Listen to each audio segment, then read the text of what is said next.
شروع اللہ کا نام لے کر جو بڑا مہربان نہایت رحم والا ہے۔ الف لام میم۔ کیا لوگ یہ خیال کیے ہوئے ہیں کہ صرف یہ کہنے سے کہ ہم ایمان لے آئے چھوڑ دیے جائیں گے اور ان کی آزمائش نہیں کی جائے گی؟ اور جو لوگ ان سے پہلے ہو چکے ہیں ہم نے ان کو بھی آزمایا تھا اور ان کو بھی آزمائیں گے، سو اللہ ان کو ضرور معلوم کرے گا جو اپنے ایمان میں سچے ہیں اور ان کو بھی جو جھوٹے ہیں۔ کیا وہ لوگ جو برے کام کرتے ہیں یہ سمجھے ہوئے ہیں کہ یہ ہمارے قابو سے نکل جائیں گے؟ جو فیصلہ یہ کرتے ہیں برا ہے۔ جو شخص اللہ کی ملاقات کی امید رکھتا ہو تو اللہ کا مقرر کیا ہوا وقت ضرور آنے والا ہے، اور وہ سننے والا ہے، جاننے والا ہے۔ اور جو شخص محنت کرتا ہے تو اپنے ہی فائدے کے لیے محنت کرتا ہے، بے شک اللہ تو سارے جہان سے بے نیاز ہے۔ اور جو لوگ ایمان لائے اور نیک عمل کرتے رہے ہم ان کے گناہوں کو ان سے دور کر دیں گے اور ان کو ان کے اعمال کا بہت اچھا بدلہ دیں گے۔ اور ہم نے انسان کو اس کے ماں باپ کے ساتھ نیک سلوک کرنے کا حکم دیا ہے۔ اے مخاطب، اگر تیرے ماں باپ تجھے مجبور کریں کہ تو میرے ساتھ کسی کو شریک بنائے جس کی حقیقت کی تجھے واقفیت نہیں تو ان کا کہا نہ مانیو۔ تم سب کو میری طرف لوٹ کر آنا ہے، پھر جو کچھ تم کرتے تھے میں تم کو جتا دوں گا۔ اور جو لوگ ایمان لائے اور نیک عمل کرتے رہے ان کو ہم نیک لوگوں میں داخل کریں گے۔ اور بعض لوگ ایسے ہیں جو کہتے ہیں کہ ہم اللہ پر ایمان لائے، پھر جب ان کو اللہ کے راستے میں کوئی ایذا پہنچتی ہے تو لوگوں کے ایذا پہنچانے کو یوں سمجھتے ہیں جیسے اللہ کا عذاب۔ اور اگر تمہارے پروردگار کی طرف سے مدد پہنچے تو کہتے ہیں کہ ہم تو تمہارے ساتھ تھے۔ کیا جو اہل عالم کے سینوں میں ہے اللہ اس سے واقف نہیں؟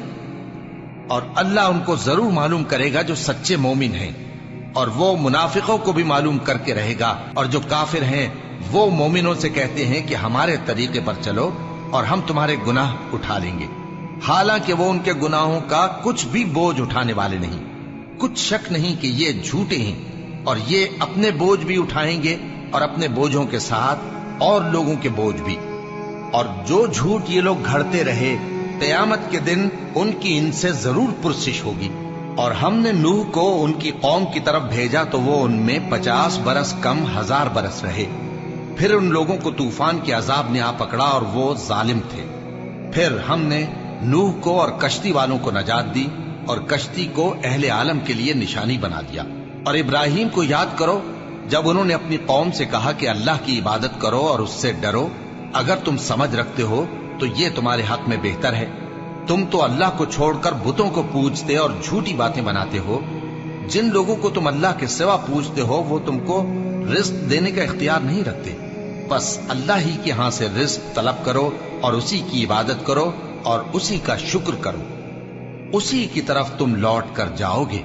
اور اگر تم جھٹلاتے ہو تو تم سے پہلے بھی امتیں اپنے پیغمبروں کی تکذیب کر چکی ہیں، اور پیغمبر کے ذمے کھول کر سنا دینے کے سوا اور کچھ نہیں۔ کیا انہوں نے نہیں دیکھا کہ اللہ کس طرح خلقت کو پہلی بار پیدا کرتا ہے پھر کس طرح اس کو دوبارہ پیدا کرے گا؟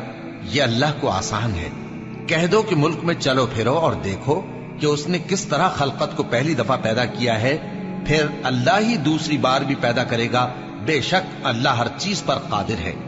وہ جسے چاہے عذاب دے اور جس پر چاہے رحم کرے، اور اسی کی طرف تم لوٹائے جاؤ گے۔ اور تم اس کو نہ زمین میں عاجز کر سکتے ہو نہ آسمان میں، اور نہ اللہ کے سوا تمہارا کوئی دوست ہے اور نہ مددگار۔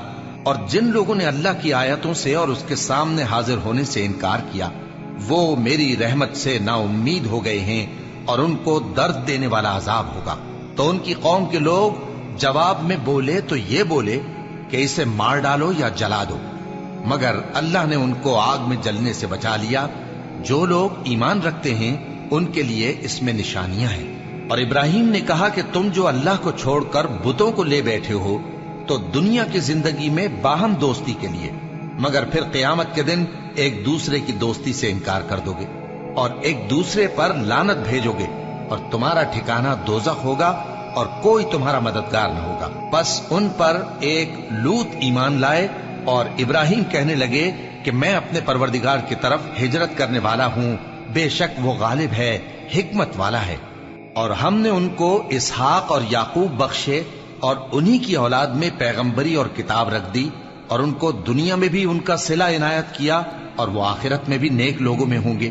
اور لوط کو یاد کرو جب انہوں نے اپنی قوم سے کہا کہ تم عجب بے حیائی کے مرتکب ہوتے ہو، تم سے پہلے اہل عالم میں سے کسی نے ایسا کام نہیں کیا۔ کیا تم مردوں کی طرف مائل ہوتے اور راہزنی کرتے ہو اور اپنی مجلسوں میں ناپسندیدہ کام کرتے ہو؟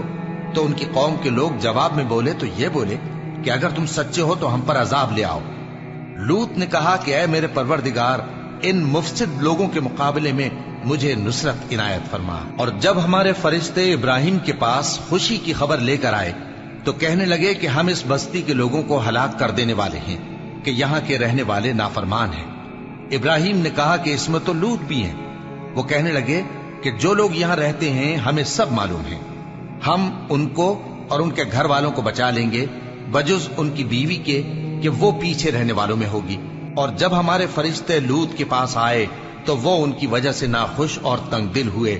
فرشتوں نے کہا کچھ خوف نہ کیجیے اور نہ رنج کیجیے، ہم آپ کو اور آپ کے گھر والوں کو بچا لیں گے مگر آپ کی بیوی کے پیچھے رہنے والوں میں ہوگی۔ ہم اس بستی کے رہنے والوں پر اس سبب سے کہ یہ بد کرداری کرتے رہے ہیں آسمان سے عذاب نازل کرنے والے ہیں، اور ہم نے سمجھنے والے لوگوں کے لیے اس بستی کی ایک کھلی نشانی چھوڑ دی۔ اور مدین کی طرف ان کے بھائی شعیب کو بھیجا تو انہوں نے کہا اے قوم، اللہ کی عبادت کرو اور روز آخر کے آنے کی امید رکھو اور ملک میں فساد نہ مچاؤ، مگر انہوں نے ان کو جھوٹا سمجھا، سو ان کو زلزلے کے عذاب نے آ پکڑا اور وہ اپنے گھروں میں اوندھے پڑے رہ گئے۔ اور عاد اور سمود کو بھی ہم نے ہلاک کر دیا، چنانچہ ان کے ویران گھر تمہاری آنکھوں کے سامنے ہیں۔ اور شیطان نے ان کے اعمال ان کو آراستہ کر دکھائے اور ان کو سیدھے رستے سے روک دیا، حالانکہ وہ دیکھنے والے لوگ تھے۔ اور قارون اور فرعون اور حامان کو بھی ہلاک کر دیا، اور ان کے پاس موسیٰ کھلی نشانیاں لے کر آئے تو وہ ملک میں مغرور ہو گئے، اور وہ ہمارے قابو سے نکل جانے والے نہ تھے، تو ہم نے سب کو ان کے گناہوں کے سبب پکڑ لیا۔ سو ان میں کچھ تو ایسے تھے جن پر ہم نے پتھروں کا مے برسایا، اور کچھ ایسے تھے جن کو چنگھاڑ نے آ پکڑا، اور کچھ ایسے تھے جن کو ہم نے زمین میں دھسا دیا، اور کچھ ایسے تھے جن کو غرق کر دیا۔ اور اللہ ایسا نہ تھا کہ ان پر ظلم کرتا، لیکن وہی اپنے آپ پر ظلم کرتے تھے۔ جن لوگوں نے اللہ کے سوا اوروں کو کارساز بنا رکھا ہے، ان کی مثال مکڑی کی سی ہے کہ وہ بھی ایک طرح کا گھر بناتی ہے، اور کچھ شک نہیں کہ تمام گھروں سے کمزور مکڑی کا گھر ہے۔ کاش یہ اس بات کو جانتے۔ یہ جس چیز کو اللہ کے سوا پکارتے ہیں خواہ وہ کچھ ہی ہو، اللہ اسے جانتا ہے اور وہ غالب ہے، حکمت والا ہے۔ اور یہ مثالیں ہم لوگوں کے سمجھانے کے لیے بیان کرتے ہیں، اور اسے تو اہل دانش ہی سمجھتے ہیں۔ اللہ نے آسمانوں اور زمین کو حکمت کے ساتھ پیدا کیا ہے، کچھ شک نہیں کہ ایمان والوں کے لیے اس میں نشانی ہے۔ اے نبی، یہ کتاب جو تمہاری طرف وحی کی گئی ہے اس کو پڑھا کرو، اور نماز کے پابند رہو۔ کچھ شک نہیں کہ نماز بے حیائی اور بری باتوں سے روکتی ہے، اور اللہ کا ذکر سب سے بڑا ہے، اور جو کچھ تم کرتے ہو اللہ اسے جانتا ہے۔ اور اہل کتاب سے بحث نہ کرو مگر ایسے طریق سے کہ نہایت اچھا ہو۔ ہاں، جو ان میں سے بے انصافی کریں ان کے ساتھ اسی طرح مجادلہ کرو، اور کہہ دو کہ جو کتاب ہم پر اتری اور جو کتابیں تم پر اتری ہم سب پر ایمان رکھتے ہیں، اور ہمارا اور تمہارا معبود ایک ہی ہے، اور ہم اسی کے فرما بردار ہیں۔ اور اسی طرح ہم نے تمہاری طرف کتاب اتاری ہے تو جن لوگوں کو ہم نے کتابیں دی تھیں وہ اس پر ایمان لے آتے ہیں، اور بعض ان مشرک لوگوں میں سے بھی اس پر ایمان لے آتے ہیں، اور ہماری آیتوں سے وہی انکار کرتے ہیں جو ہیں ہی کافر۔ اور تم اس سے پہلے کوئی کتاب نہیں پڑھتے تھے اور نہ اسے اپنے ہاتھ سے لکھ ہی سکتے تھے۔ ایسا ہوتا تو اہل باطل ضرور شک کرتے، بلکہ یہ روشن آیتیں ہیں جن لوگوں کو علم دیا گیا ہے ان کے سینوں میں محفوظ، اور ہماری آیتوں سے وہی لوگ انکار کرتے ہیں جو بے انصاف ہیں۔ اور کافر کہتے ہیں کہ اس پر اس کے پروردگار کی طرف سے نشانیاں کیوں نازل نہیں ہوئیں؟ کہہ دو کہ نشانیاں تو اللہ ہی کے پاس ہیں، اور میں تو کھلم کھلا خبردار کرنے والا ہوں۔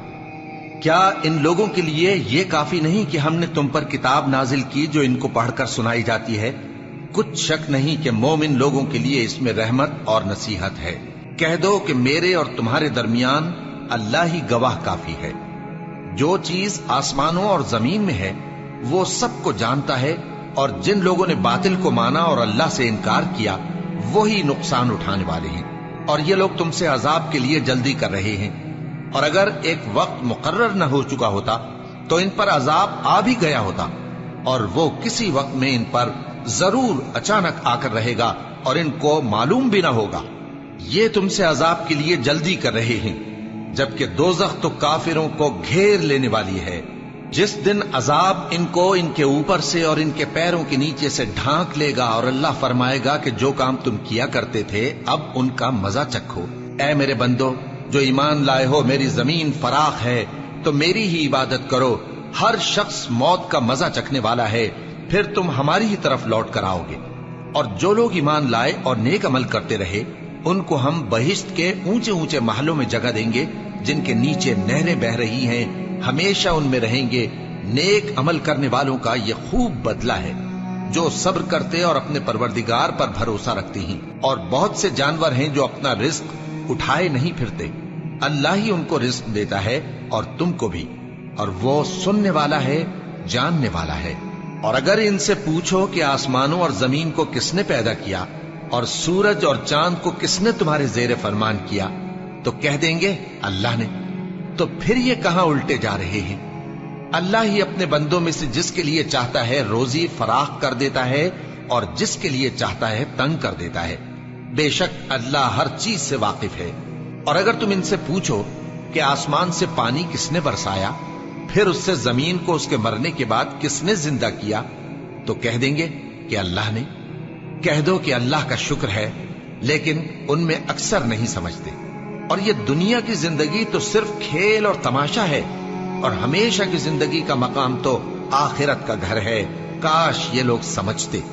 پھر جب یہ کشتی میں سوار ہوتے ہیں تو اللہ کو پکارتے، خالص کرتے ہوئے اسی کے لیے اطاعت کو، لیکن جب وہ ان کو نجات دے کر خشکی پر پہنچا دیتا ہے تو جھٹ شرک کرنے لگ جاتے ہیں، تاکہ جو ہم نے ان کو بخشا ہے اس کی ناشکری کریں اور فائدہ اٹھائیں۔ سو خیر ان قریب ان کو معلوم ہو جائے گا۔ کیا انہوں نے نہیں دیکھا کہ ہم نے حرم کو مقام امن بنایا ہے اور لوگ ان کے گرد و نواح سے اچک لیے جاتے ہیں؟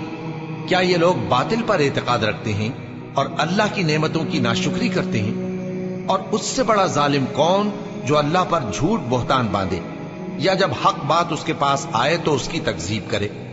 کیا کافروں کا ٹھکانہ جہنم میں نہیں ہے؟ اور جن لوگوں نے ہمارے راستے میں محنت کی ہم ان کو ضرور اپنے رستوں پر چلا دیں گے، اور اللہ تو نیکوکاروں کے ساتھ ہے۔